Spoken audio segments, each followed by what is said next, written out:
Hey, what's going on? It's Christian Ortiz, This is Pires. and this is our podcast for today. We don't have a name of the show, but that's okay. We're calling it the Business, Health, and Wellness and Miscellaneous Podcast for you folks out there. So we might listening. just need to just make an acronym for that. Yeah. What was it? Business what? The Business, Health, and Wellness. Health. BHW. What was it? And I want to say miscellaneous because we're going to have like different weird challenges, what's going on in the world. But basically anything educational with business, anything educational with health and wellness, you'll be hearing on this show. And then miscellaneous meaning stuff about our personalities, Shit that's going on. shit that's going on now. That's what's gonna be. So on today's show, we're gonna be talking about basically the different levels of business. Okay. And we're going to be talking about some at-home workouts Peter's going to be having for you guys. I have a little bit of an interview question for Peter. And if we get into any miscellaneous stuff, we'll be talking about movies. We'll be having some draft picks if we can get into that today. But other than that, we're going to kick off the show today with basically businesses and what a business is. You hear the word so much. You hear entrepreneurship. You hear the word entrepreneur. You can hear everything. And Peter, in today's world with YouTube, with books, with everything being so exposed, you hear so many people starting their own YouTube channels, their own. That's very often. Whatever. All these super often. Yeah, all these things that are going on, and even us right now starting off a YouTube podcast, yeah. right? It's so easy. But I want to get into the different levels of what. If anybody out there that wants to run a business and wants to be their own entrepreneur and run a big corporation or a small business, whatever it is, I want to be able to teach you some things, and I want to talk about the first 10 minutes about this. And basically for anybody listening out there, how it works is you're either employed, okay? Employed meaning you're employed by a company. Or someone else. You work. You're working, and this is the majority of people. This is over 70% of people. You work for someone. You get a paycheck every 2 weeks, every week, weekly pay, whatever. Taxes come out of your paycheck. You go home. You have a family, whatever it is. You're employed. Okay.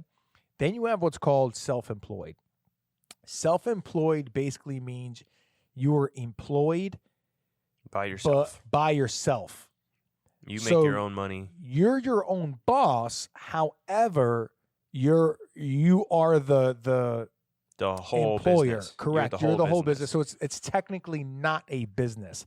And this is where a lot of people make a mistake. They think that being self-employed is a business. And I want to help those people because I was there for a long time. Yeah. So in that, I would say, I hear a lot of people talk about, oh, you should go start your own business. And if you're looking at it from a general sense, as soon as you open up an LLC, you're a business, quote unquote. Yeah. But you're still self-employed. So that doesn't necessarily. So I always felt really uncomfortable when I would never really tell anybody that I owned a business. I was just a personal trainer and So I employed you knew myself. this. Yeah. Well, it was just a sense of I was just uncomfortable saying oh, I own a business because I never felt like I owned a business. I don't employ anybody else but myself.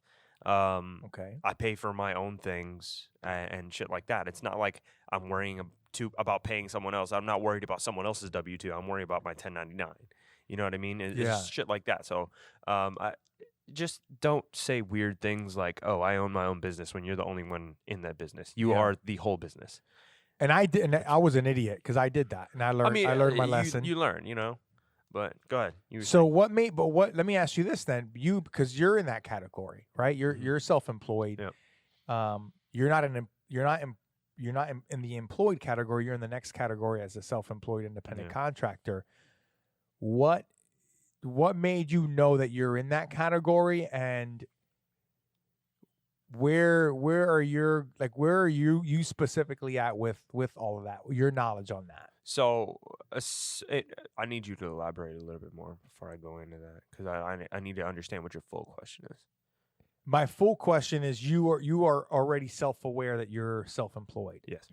What made you self-aware? It was I don't know. I think it was more so for example, when it comes to we spoke about it earlier this week, Rich Dad Poor Dad, and he has the quadrant set up. I think it's like employed, self-employed, and then there's something else, and then there's investor.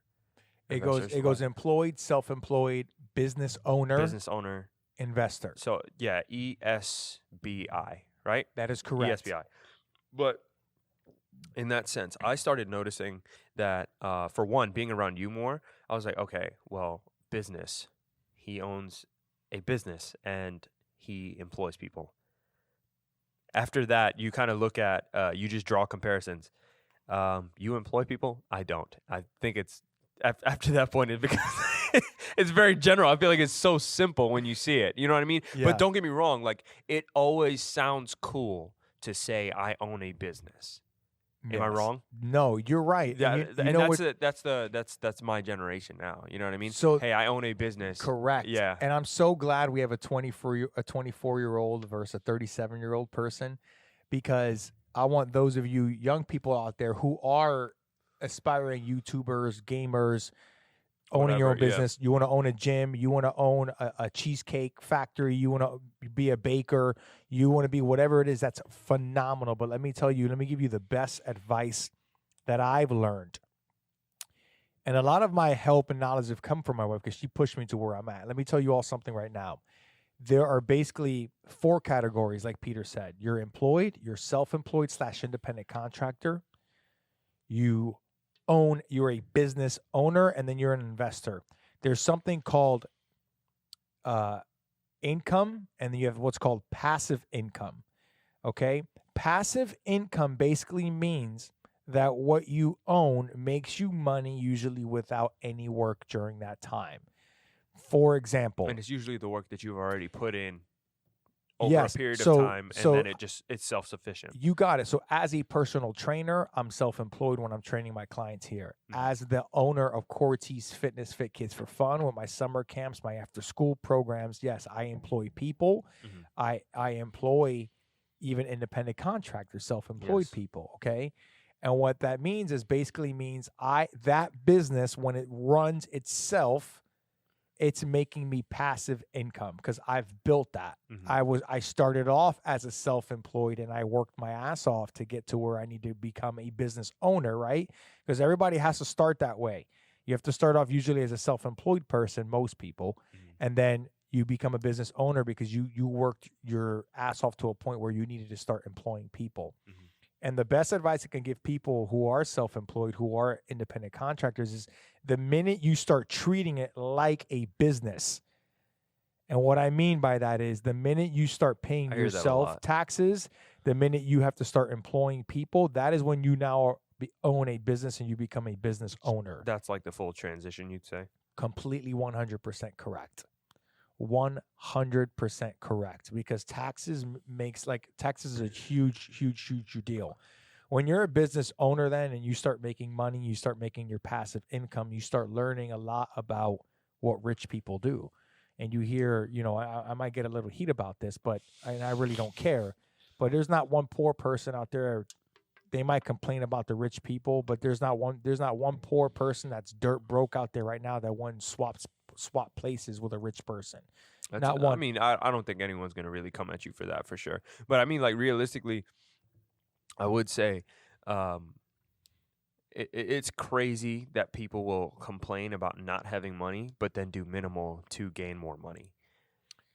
That just blows my mind. The thing is, Peter, it takes a lot of work, but it also doesn't.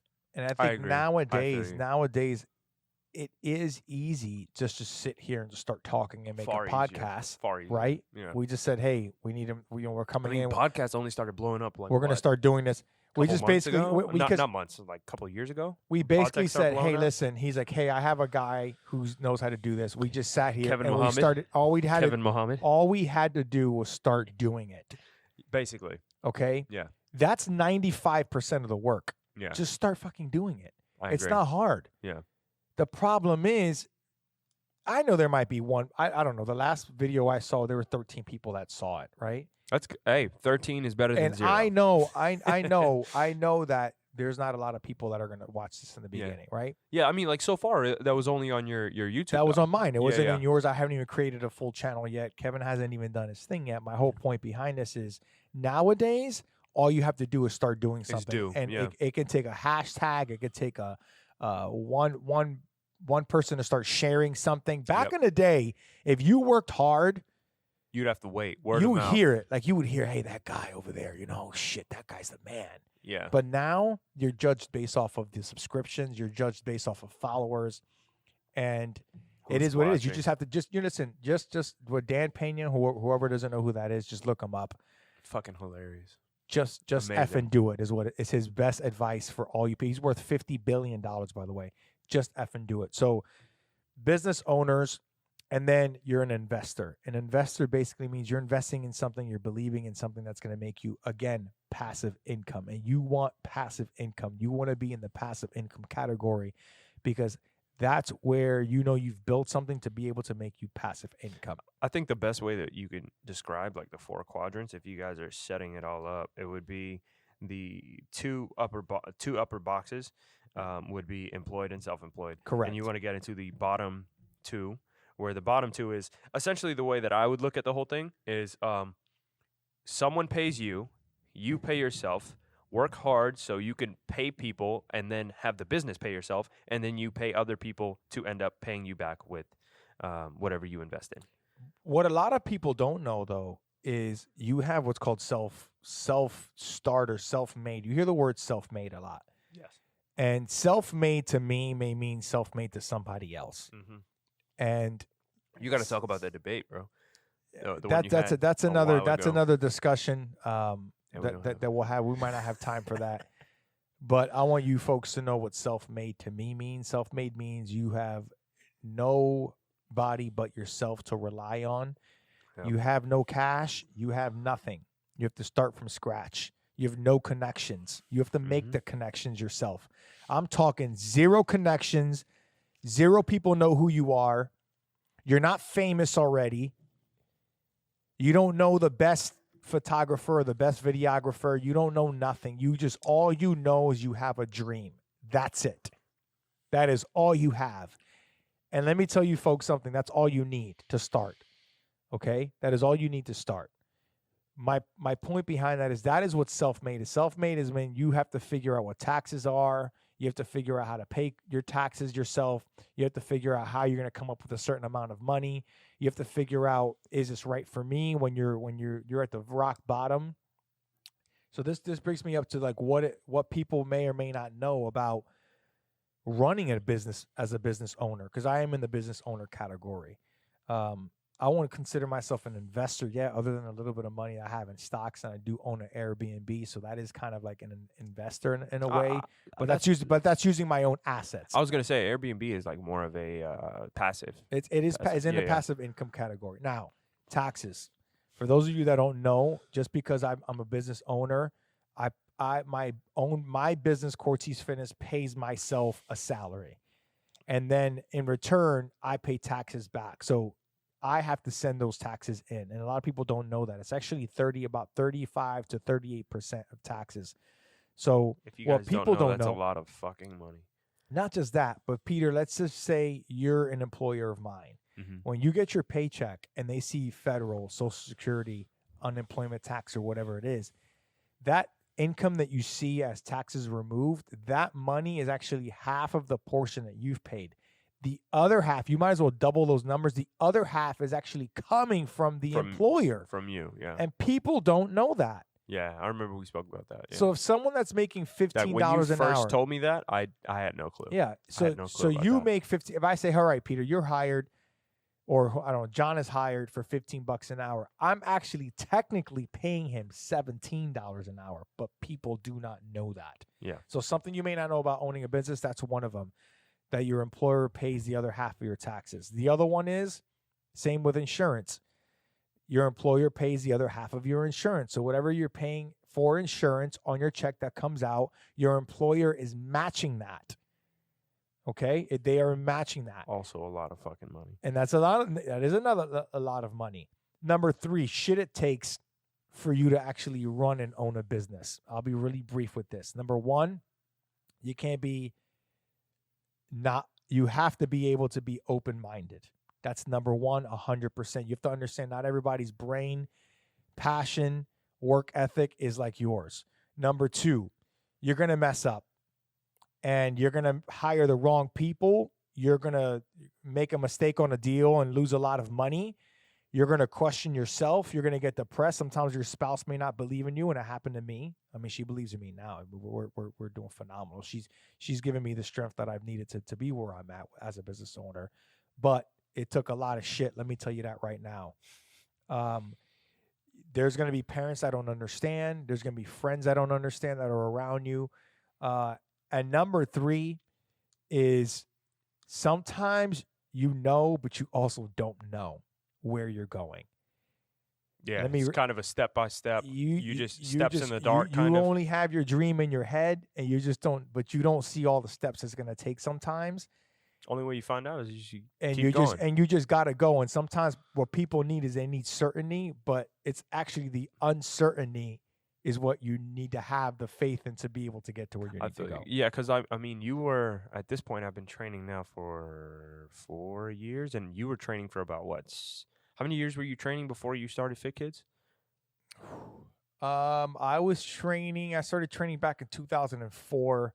So from 2004 all the way through 2014. So 10 years. 10 years of training before starting Fit Kids. Before I started my own, correct. That is fucking And crazy. even when I started Fit Kids for fun, I was self-employed. I was running the schools by myself. For 10 years, essentially. Yeah.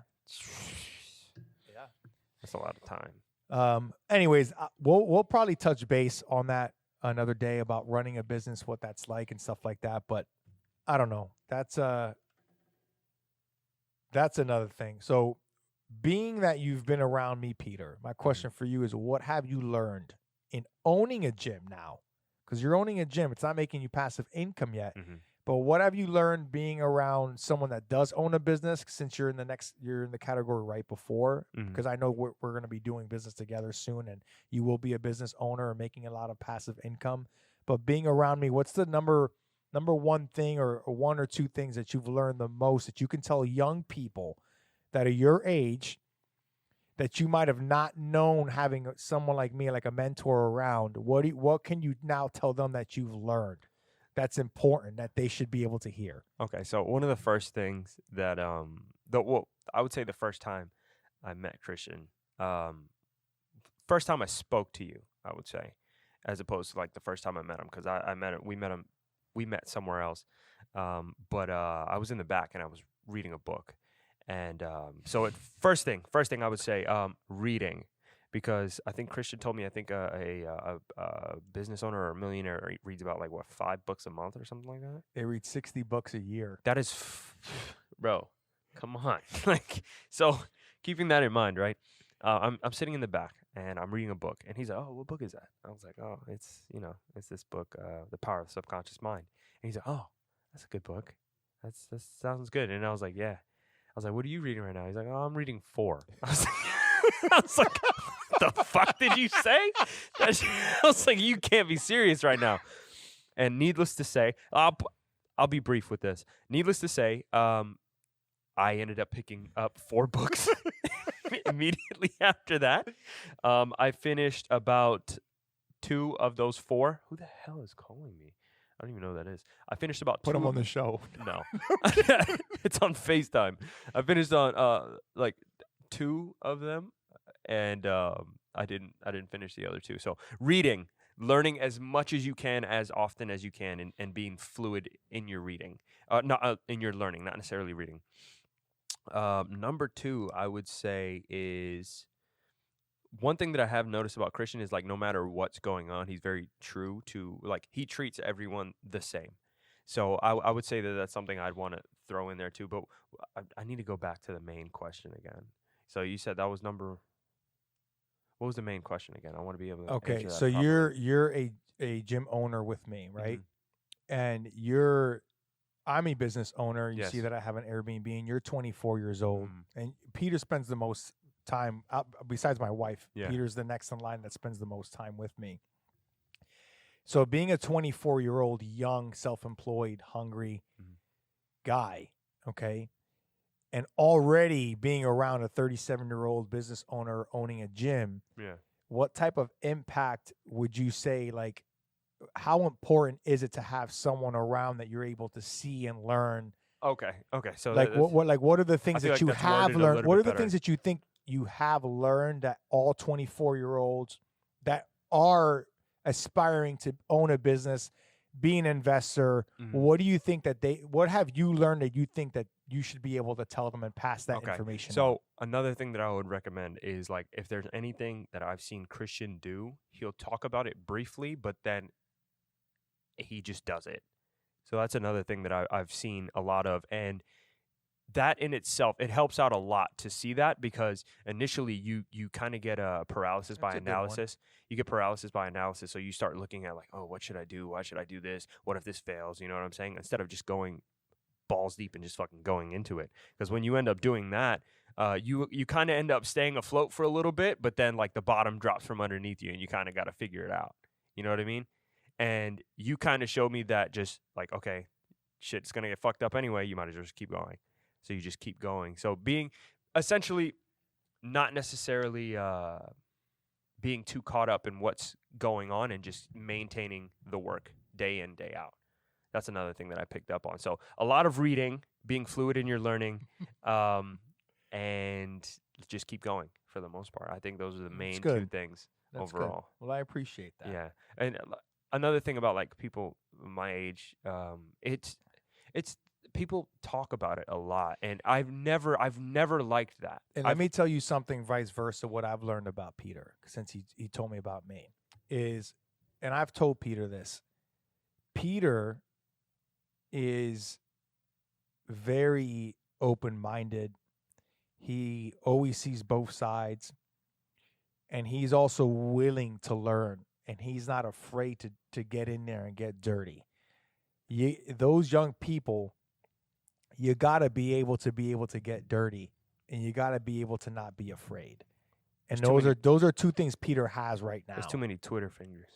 Too many people talking about what they want to do. I can't stand that, bro. It's the worst thing in the world for me. And that's something that I've learned at a young age. For you to already have that, that's very, very, very good. I think that's phenomenal to have already. As you're willing, like, okay, well, you know, or he reads 4 books, I'm reading 5, even if I can only read 2. I couldn't do 4.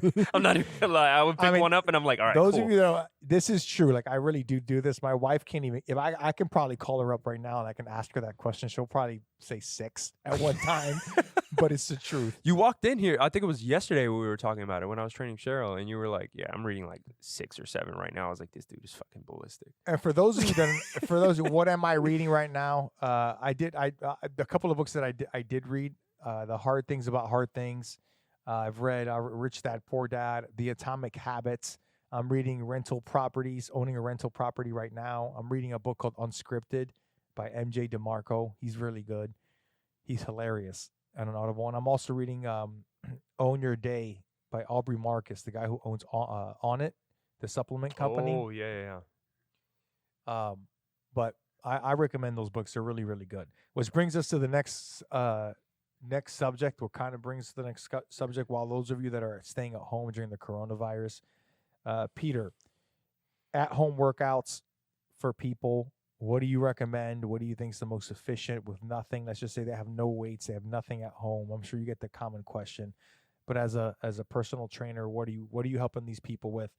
Also, as a trainer yourself outside our gym, how would you have kept yourself fit through all this? So excluding being in the gym here, I'll answer myself first. So for the most part, I'm going to, are parks open right now?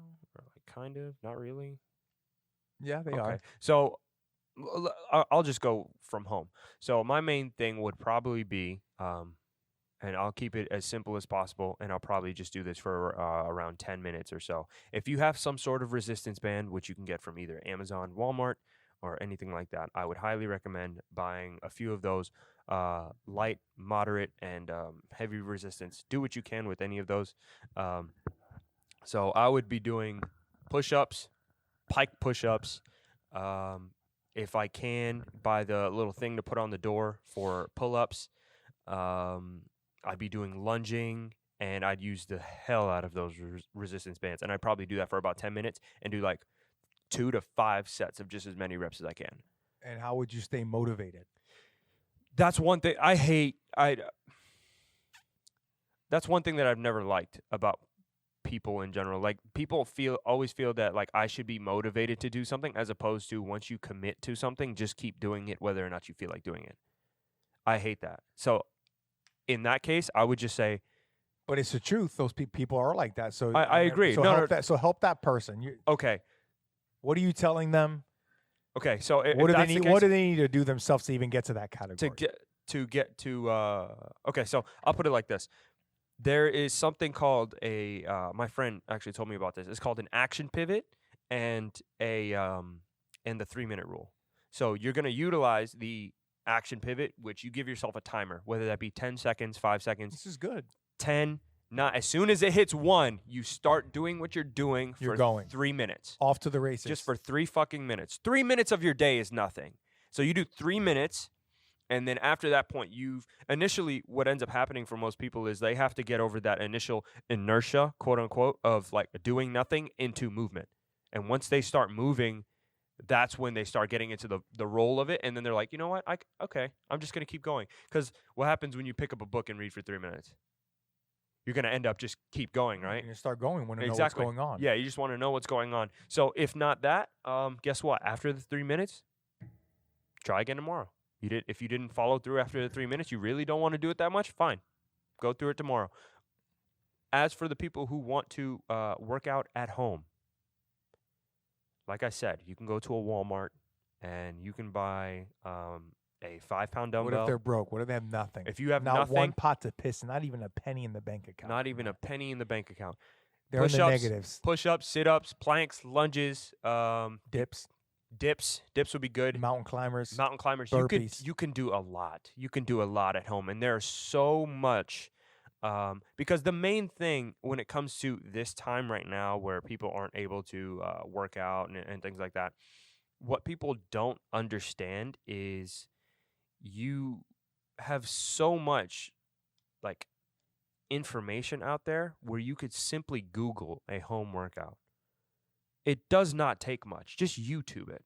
And the main thing that people tend to be missing in this given time is movement. So realistically, let's say for someone who likes I got not to interrupt you, but I have one question. Yeah. I do have a question for you. With all the resources someone has now, and they might not understand this, but there was no resources back in the day other than the Tybo guy.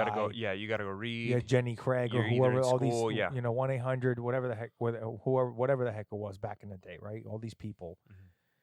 You had to actually physically go to Blockbuster, or go rent a tape and put it in. Yep. Right, and then you had to do it. Yep. Now it takes 5 seconds to pull up a YouTube video from any trainer. It could be a wannabe trainer, a real Instagram, trainer. Yep. It could be Insanity. It could be whatever. I mean, you can find anything right now, right? Why is it then that there are still people, and in this era, more I haven't even heard your full question, but I can more already obese now with more resources than in any other decade, without an excuse for owning a business, for being obese. Why are there more kids and more adults obese now with a non-excuse, with YouTube videos like that fast you have at your phone? Why? Go. First thing that I would think of is, I won't even get into how America processes food for money. I won't even get into that, because the quality went down, and that has a lot to do with it. But I would also say that people here in America want everything fast as they can possibly get it. And once it takes someone to actually go out and do the specific work for themselves, it becomes like I can't do that. Or I don't want to, that's going to take too much time. And then they're going to try to find some get some results fast. Can I buy a pill for this shit? Can I do XYZ for this? That. So, and that encompasses laziness. So people want something fast, but they aren't willing to do work for something fast. I've had people come up to me and be like, hey, I want to start training with you. I'm like, all right, cool. What's your goal? I want to lose 50 pounds in 2 months. Okay, that sounds like you're dying. I don't think that we should do that. But where? But where are they getting that from? What do you mean? Why do they? So you feel that people want things fast. So because there are more businesses, Mm-hmm. trainers, more resources for you to get fit, you feel it's done the opposite. It has done the absolute opposite effect. I have older clientele, 30 plus, who are far more committed. And I've had, don't worry, I've run into basically all of them. So this is a good one because you're right. I've run into older clientele who are far more committed to doing a specific thing. And then as soon as it drops below that 30 line is where people become shaky. Did you notice that? That's where people start becoming shaky. 100%. That's where they're like, oh, well, I want this now. No, I can't. 100%. I can't put on 10 pounds of muscle in 3 weeks. Like we can't do that. That's not going to happen. 100,000% Go ahead. You go ahead. What do you think it was? You're going to come on too, bro. I think that you're right. I think that we've made the world is lazy. Yes. Instacart, we use it. Me and my wife. It's efficient, Uber Eats. It's efficient. I had one McDonald's now. I could pull out my phone, order it, and it'll be here in 20 minutes. Yep. Okay. Don't even have to get up. I could just drive across the street and get it in 5 minutes. That's the thing. Like you're gonna, because it's inconveniencing me to get up and go into my car in a given moment. Yeah. Get in traffic. I'm just, I'd rather pay the $3. Yeah, I'll pay the extra money. I don't have to leave. I'll just. The most I'm gonna have to do is pause the movie. So then the next question to you, then, Peter, is what do you think is the line that people cross, or it's the average line that people cross when they're like, now I have to start doing the work? Once you realize that you genuinely aren't happy with yourself. And I'll put it into perspective with Jonathan. Jonathan, he tagged me in something yesterday, and he was working at a place out here, a defense contractor, but he ballooned up. And he was walking around generally, I think, at like 160, 170 maybe. But then as soon as he started doing the day-to-day, going into work, just sitting at a desk, drinking soda, eating like crap, eating out every day, that's when he ballooned up. And then all it usually takes is genuinely looking at yourself in the mirror. Because I've seen people just like glance at themselves in the mirror and not think twice of it. You know what I mean? And then after that point, you just have to take action. Don't really worry about like the shit that goes on after the fact. You just have to continue to do. You know what I mean? Yeah. I feel like people need to pass that breaking point where they're truly honest with themselves and they're like, you know what? I need to change something in me because I'm obviously not happy with myself. And that's an everlasting thing. You're not ever actually going to be fully happy with yourself. It's something that you have to consistently work on. That's a very good answer. I agree. I think that it sickens me, to be honest with you, that. No, you need to talk about your transformation, bro. You need to talk about that. But you're talking about 20 years ago. It's still the same story. It's just a different time frame. I wanted to do better with my life. I always had it in me. I always had it in me that I always wanted to do better than where I was at the current time. Always. Even right now at 37, I picture myself at 47 sometimes, owning a beach house, owning a cabin, growing my Fit Kids for Fun program all over the U.S. to help kids. Doing the group training with parents that need help with their kids, doing some athletic training with kids in high schools with you. I mean, I visualize these things. These things are like right out that I walk the way, as clear as I see those vans right there is as clear as I see it in my head. Then it goes to, well, how do I do that? Yep. And then I'm going to start one day at a time to start doing it. I know it's not going to take. I know it's piece by piece. I know it's going to take 2 months. Yep. It's just going to take me just doing it. So my transformation came from, one, I already had it in my mind that I wanted to do better. When your wants become a need, I need to do better. I want to do better. Okay, that's it. I'm going to do better. Yeah. And then just do it when I'm going to do better, and you just go do it. That's it. And all it takes is momentum to change your life. It takes momentum. And the minute you stop your momentum is the minute you have to start all over again. Totally agree. And that's when people give up. Yeah. Especially when you hit that middle of the road And I've been there. I've been there a few times. Depending on like what I'm like not necessarily going through, but like what I'm focusing on in that given time. People get caught up. The beginning is exciting. The beginning is always exciting. The middle of the road where it's almost monotonous, where you're just like doing that same thing over and over again, and you're just like, oh my God, like I just want to stop here. But then you look back, essentially, and whatever goal you had in that given time, you look back, and you're like, well, I came a lot fucking further than I thought I did. And then and it starts again. That's almost like the starting point again. And then you just travel into that no man's land, quote unquote. And then it's the same thing over and over again. So if you want to help if you go back to help an 18-year-old Peter, 18-year-old right now, 18, 19, and you had to talk to that Peter, or you have to, even your brother Colin. Okay, let's think about Colin right now. Right, he sees you doing what you're doing, but his mindset's going to be a little bit different. And you had to go back and speak to these high school kids. Even it's just 6 years away from you. That's it. That's not that far. Crazy, but it's a lot.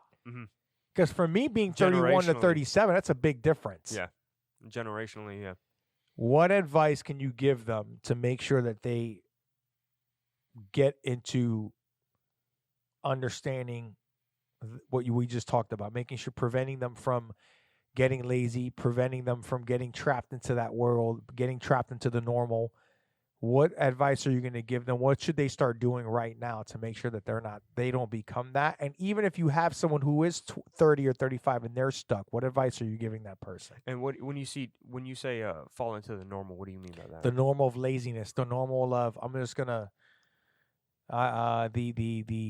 the victim, the I don't care, well, everybody else is doing it. Okay. And then they get so obese or they get so lazy that they forget who they are. What advice are you giving that person? Because let me tell you, I can promise you they know it, that they're already headed into that category. Like I know right now during this coronavirus thing, like I know I play Apex Legends too much. Okay. But I have the mindset to shut it off that fast. Yeah. Like I'm aware of that. You know what I mean? Like if I'm like, I'm done. Okay, boom, I'm done. Yeah, this is my last game. I can't do that. Yeah. Like I know I have the strength and the ability to do that. But there's others that don't. Yeah. And they need that wall. They need that build up to shut it off. Yeah. So before they even get trapped, what can they do to shut it off right away and make sure that they're headed in the right direction? So the first thing that I would say is identify the problem. Like what's the main issue for yourself? If you do feel like it's laziness, okay, what are you lazy about doing? Like what is something that is like what are you doing day to day? Like are you just sitting there on your phone or whatever? And then I would ask you, okay, now that you understand that you're lazy, what makes you happy and what do you want to do? So this could even wrap full circle and go back into business or self-employment. So what else do you want to do? What else makes you happy? And for example, Colin actually mentioned to me, it was a while ago, after being in here with me like all summer.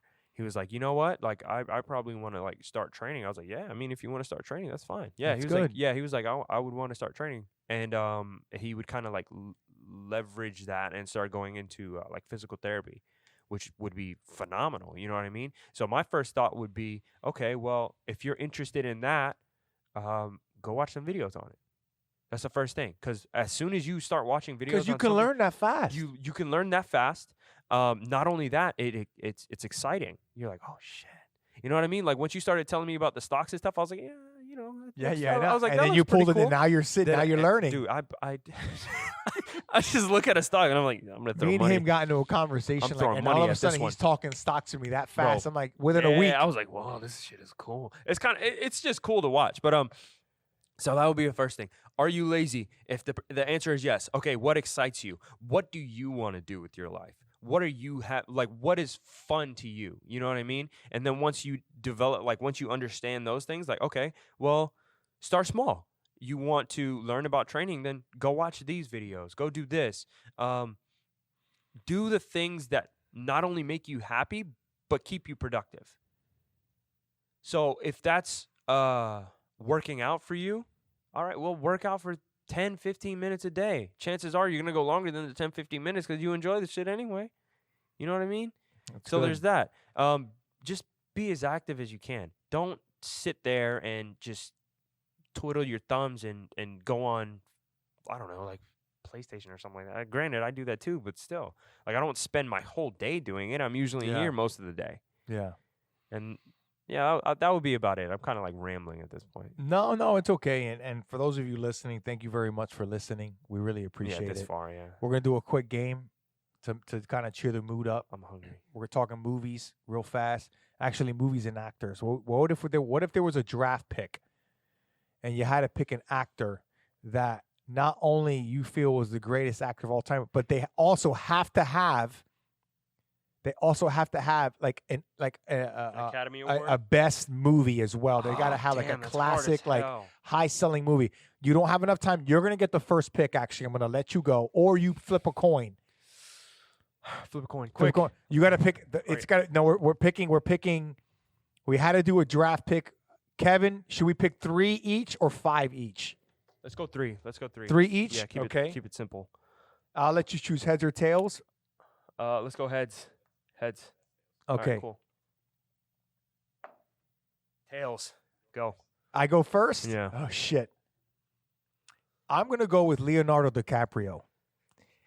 You can't go wrong with Titanic.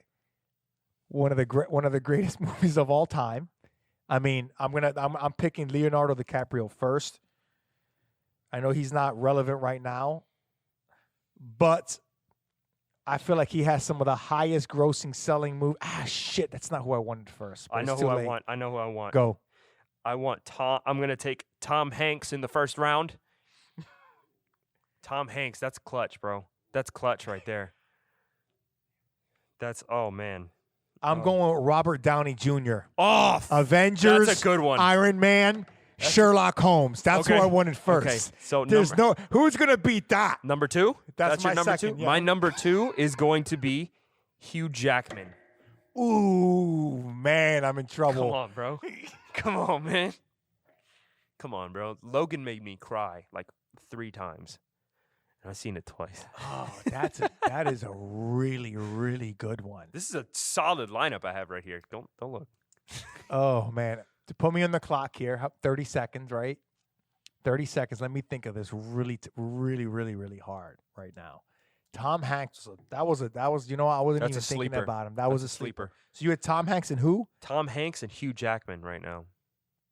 This has got to be like an all-time classic. I am torn. I'm torn between Johnny Depp and he had Charlie in the Chocolate Factory. He said, "Am I up? Time's up." Who are you going with?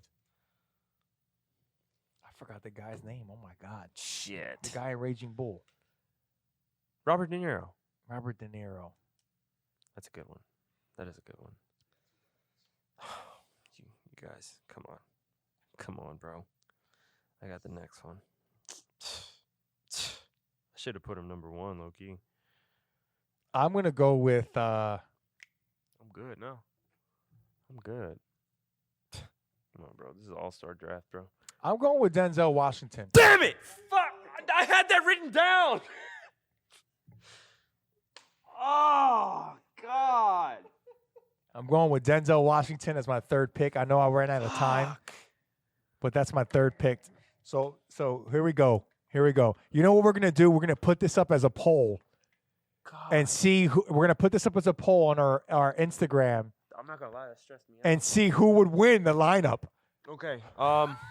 Okay. In my last stress, put him on the clock. Hold on. Give him a minute because I took a while. Okay. To be fair. No females. We're gonna get shit for that. We probably are. But I'm sorry. You know what? I'm thinking of like, has there ever been? This doesn't count as my clock. You know what? No, I do know one. I do know one that won an Academy and an Oscar. I would have but I think there's only one movie I can remember. Who? No, you're still up. I'm gonna wait. Okay, I'm trying to think right now. We could pick a female. We'll pick a female. All right, I'm kind of torn right now. I was thinking Christian Bale. He did amazing in American Psycho, all of the Batman movies, The Prestige. So what we'll do is we'll just Tom Hanks is a big one. Tom Hanks is Forrest Gump. Philadelphia? Oh my God. Yeah, that's a big one. Morgan Freeman. Oh shit. Let's go! Oh, on the money. On the money. Morgan. I have to. Morgan Freeman. That's God, bro. That is God. Did you know there's a documentary about him? Like, well, not a documentary, but like there's like this little mini documentary on YouTube called like Finding God or something like that, and he's interviewing like priests and things like that. I'm really having a hard. We have to pick Morgan. a female, right? We'll go in with one. Yeah. I'm really having a hard time because I'm thinking about. There's only one person that sticks out that I know she won an Oscar for this, but I know Angelina Jolie's been in a lot of movies. I was thinking about that. But has she won a solo? I don't know. And I do know Jennifer Gardner won $1 Million Baby. Did she really? Yes, she had to have for that one. Okay. I got mine. I think she did. I got have mine. that movie. I got mine. You ready? Now, hold on. I'm thinking. I got to think back in the days here. I mean, it doesn't have to be a female. Can we go male? Nah, bro. Female.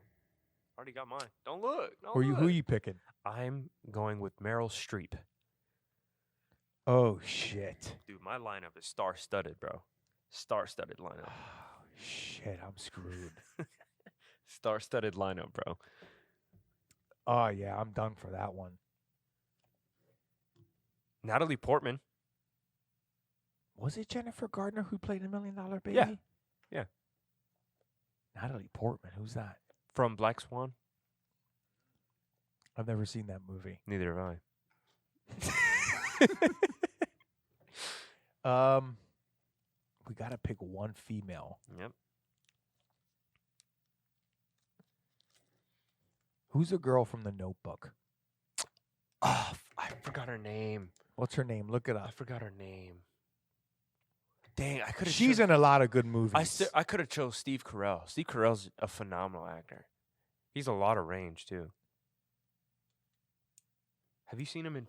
I feel like we're gonna Foxtrot? see this and we're gonna be like, how do we forget this? Yeah, I know. Yeah. Rachel McAdams. Yeah. She had to have won one for that movie. I'm not sure. I'm thinking about movies that are like, that's a classic movie. That's a classic movie. I love The Notebook. Was she in another really classic movie like that? She was in a few. I feel like there was. She was in in Sherlock Holmes. She's in Sherlock Holmes, right? Not only that, she was in what's that show called? What was that movie? Mean Girls. She was in Mean Girls. Mean Girls was a great movie. It really was. Like, it was hilarious. Was she in Game Night? That's right. Yeah, that's right. She's good. I might go with her. Okay. Rachel McAdams. I feel like I'm missing an old time person that my wife watches these. There's rom-coms? I can see this older lady with glasses. She's in a lot of movies too. Yes, in the Meryl Streep type of range. She wears glasses. I don't know her name. Yes, I don't know her name. Don't even look her up because I can't even name a movie. Is it? There's a movie with her and Alec Baldwin. Was it? It's a rom-com. I don't know. What's a rom-com? Romantic comedy. Oh. Yeah, there has to be a rom-com. Alec Baldwin. You know, my mom named Alec, my oldest brother, after Alec Baldwin. All right, I'm torn between. Fun fact. I'm torn between Jennifer Gardner and Rachel McAdams. I'm gonna have to go with Rachel McAdams because she's been in too many classic movies. Notebook, Sherlock Holmes. No, yeah, it's the movie. It's Complicated. And Meryl Streep is in it. Let me see Meryl Streep. I think that's her. I actually think that's the one I'm talking about. Yeah, hold on. Yeah, he's trying to. I'm gonna go with the girl. You're trying to undercut I'm going with Rachel. You're trying McAdams. to undercut me, huh? Right here. That's her. Yeah. Damn it, that's her. You took the Denzel. That's her. I had to come back. With that. Yeah, that's a W, bro. That's Rachel my W. McAdams. I'm going with Rachel McAdams. You're gonna definitely win the female category. Come on, bro. Do you feel it's right? I was thinking we had to pick a female, right? I was thinking Scarlett Johansson originally. I thought that's who you were gonna pick. Yeah, no. But she's like she was a supporting in the Avengers movies, she had but that she's one, actually there was one. a really solid actress. All right, Meryl Streep. Ooh, I should have. What's her name? She plays Harley Quinn. Forgot her name. Yeah, but you do know Meryl Streep's been in too many classics. Too you many. you got Too that many. one. So here we go. Christian Ortiz has Leonardo DiCaprio, Robert Downey Jr., Denzel Washington, and as a female we have Rachel McAdams. Peter got Tom Hanks, Hugh Jackman, Morgan Freeman, and Meryl Streep. You definitely won in old school actors. Tom Hanks, Morgan Freeman. Margot Robbie. They've been around since 1910. What? No, I'm kidding. I mean, come on, Morgan Freeman. Morgan Freeman was born at 50 years old. That man is old. Who's the oldest on the group? Has to be Morgan Freeman. Probably Morgan Freeman. I mean, I just Who's like the youngest? It'd have to be the Rachel McAdams. probably.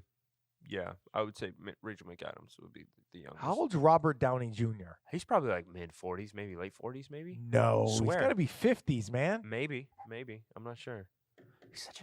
Robert Downey Jr. is such a great guy. So who do you think, so cool. Kevin?